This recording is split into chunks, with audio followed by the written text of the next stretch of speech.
Imagine this: a farmer in rural Vietnam, no lab coat, no agriculture degree, no $300 bottle of synthetic rooting hormone, just a small jar of raw honey sitting on a wooden shelf. He dips the freshly cut stem into that jar, taps off the excess, and presses it into damp soil.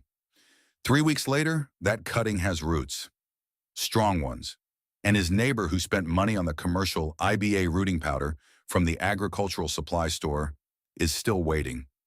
You might think that's just luck or folklore. But what if I told you that a peer-reviewed study published in the journal Hort Science documented honey's ability to promote adventitious root formation in plant cuttings, and that this research has been sitting in academic archives, largely ignored by mainstream agricultural media, for over a decade? Here's the question nobody in the $1.2 billion rooting hormone industry wants you to ask. If a substance found in every kitchen costing almost nothing can replicate, and in some cases outperform, synthetic plant hormones, why has no one taught you this?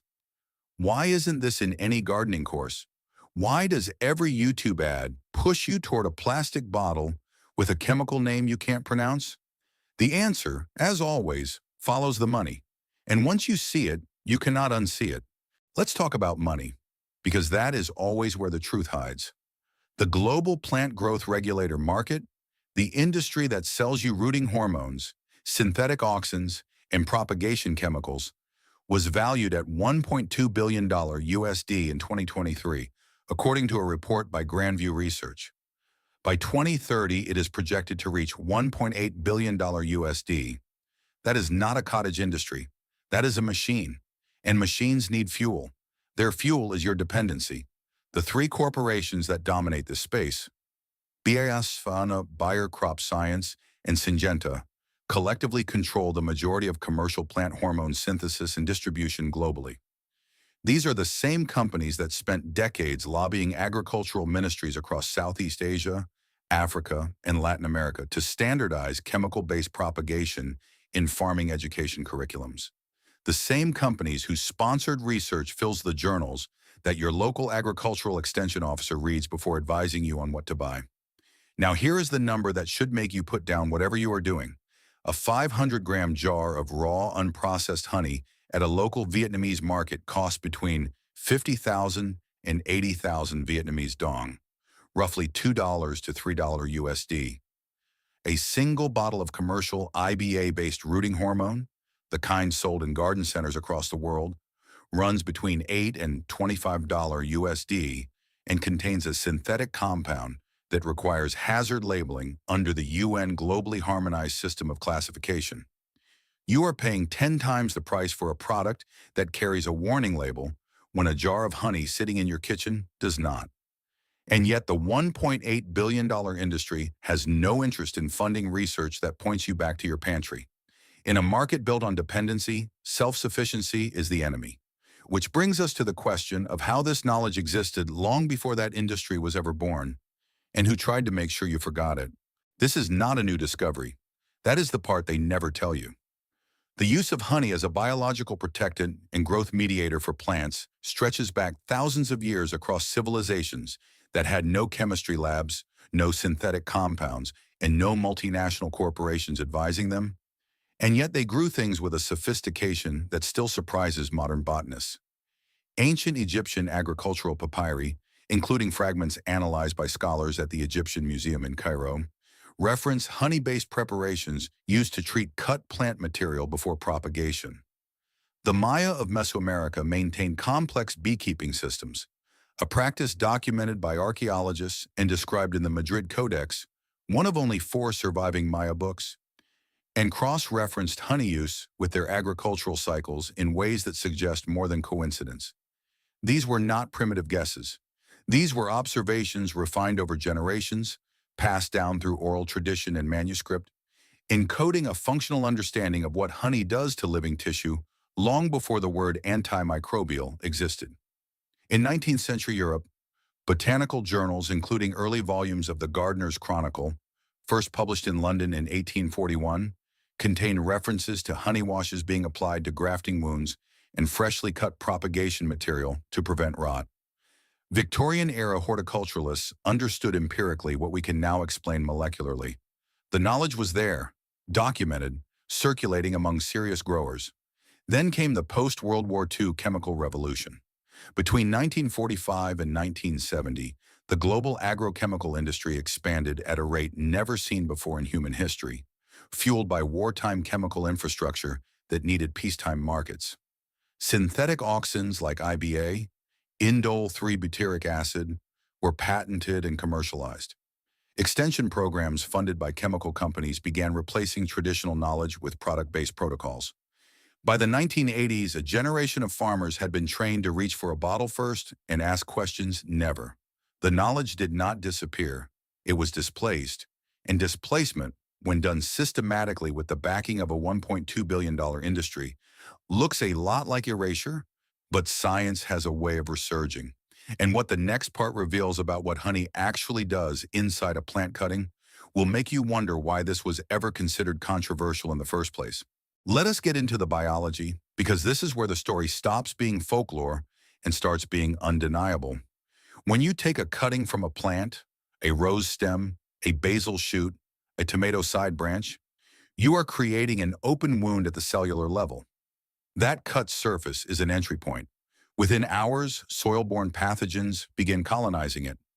The two most destructive are Botrytis cinerea and Fusarium oxysporum, fungal organisms responsible for what researchers at Wageningen University in the Netherlands have documented as the cause of failure in up to 70% of unsuccessful propagation attempts in amateur and small-scale growing conditions. The cutting does not fail because it cannot grow roots. It fails because it gets infected before it ever has the chance. This is the first place where honey intervenes, and it intervenes with chemistry that is genuinely remarkable. Raw, unprocessed honey contains an enzyme called glucose oxidase, produced by the bee itself during nectar processing. When honey comes into contact with moisture, including the fluid at the surface of a fresh plant cut, glucose oxidase catalyzes a reaction that produces hydrogen peroxide, not the concentrated tissue-damaging kind you find in a pharmacy bottle, but a low sustained concentration measured at approximately 1 millimolar, which is precisely within the range documented by researchers at the University of Waikato in New Zealand as effective for broad-spectrum antimicrobial action without causing cytotoxicity to plant cells. The wound is being sanitized by a slow-release chemical reaction that the honey itself generates on contact. But the antimicrobial action is only half of it. Honey's pH sits between 3.2 and 4.5, making it inherently acidic. That acidic environment is hostile to the vast majority of bacterial and fungal pathogens that target fresh cuttings, including Botrytis and Fusarium, both of which thrive in neutral to slightly alkaline conditions. By coating the cut surface, honey is not simply sealing the wound the way wax might. It is actively creating a microenvironment that suppresses pathogen establishment during the exact window, the first 72 to 96 hours, when the cutting is most vulnerable and before any root tissue has begun to form. What this means in practice is that honey is performing the same protective function as the fungicide treatments included in many commercial rooting powders, without synthetic chemistry, without hazard labeling, and without contributing to the documented problem of fungicide resistance that the FAO flagged in its 2021 report on sustainable crop protection. The first line of defense is built in, and what comes next, what honey does to the actual root-forming process at the cellular level, is where this goes from impressive to extraordinary. Now we move deeper into the cell because the antimicrobial protection is only the opening act. The second mechanism is where honey stops being a shield and starts being a signal. And this is the part that the rooting hormone industry has the most reason to hope you never fully understand. Plant cuttings form roots through a process called adventitious rooting, the development of root tissue from non-root cells, typically at the base of the cut stem. This process is governed by a class of plant hormones called auxins, the most active of which is indole 3-acetic acid, or IAA, produced naturally within the plant itself. The synthetic compounds in commercial rooting products, IBA and NAI, are laboratory analogs designed to mimic IAA. They work by flooding the cut zone with auxin-like signals to accelerate the hormonal cascade that initiates root cell differentiation. That is the entire mechanism commercial products are built on. Here is what the research shows about honey. A study published in Hort Science, the peer-reviewed journal of the American Society for Horticultural Science, examined the effect of honey solutions on root initiation in hardwood cuttings and found statistically significant improvements in rooting percentage, root length, and root dry weight compared to untreated controls. A separate investigation conducted at the University of Hawaii at Manoa documented that dilute honey solutions applied to cut surfaces measurably increased callus formation, the undifferentiated tissue mass from which root primordia emerge in multiple ornamental species. The sugars in honey, primarily glucose and fructose at concentrations between 70% and 80% of total composition, create an osmotic gradient at the cut surface that draws cellular fluid outward, stimulating the metabolic activity of cambial cells. Exactly the cells responsible for initiating that callus tissue. Now here is where intellectual honesty requires a pause. Honey is not a wholesale replacement for synthetic rooting hormones under every condition. In large-scale commercial nursery operations propagating thousands of cuttings under controlled humidity and temperature, IBA formulations deliver more precise, consistent, and dose-controllable results. That is the truth, and anyone who tells you otherwise is overselling. But for the home gardener, the smallholder farmer, the person propagating 50 rose cuttings in a backyard, the gap in performance is narrow, the gap in cost is enormous, and the gap in safety is not even a comparison worth making. This is the moment where you have to ask yourself a different kind of question. Not, does this work? The science says it does. But who am I in this story? Are you the person who keeps buying a $1.8 billion industry's answer to a problem that a jar of honey already solves? Or are you the person who just changed how they think about what knowledge is, who holds it, and why? Because what comes next is the part where you actually do something with all of this. Everything you have heard up to this point means nothing if you do not know exactly what to do with it. So let us make this completely concrete, because the difference between theory and a living, rooted plant in your hand comes down to a few precise decisions made in the right order. The first decision is the honey itself. This is non-negotiable. You need raw, unprocessed, unpasteurized honey. The enzyme glucose oxidase that drives the antimicrobial hydrogen peroxide reaction is a protein, and proteins are denatured by heat. Commercial honey sold in most supermarkets has been pasteurized at temperatures between 70 degrees and 78 degrees, high enough to extend shelf life and improve clarity, and high enough to destroy the very biological activity you're trying to harness. Look for honey labeled raw or unfiltered, sourced from a local beekeeper or a farmer's market where you can verify it has not been heat treated. In Vietnam, rung or wildflower honey sold directly by apiarists in rural provinces consistently meets this standard.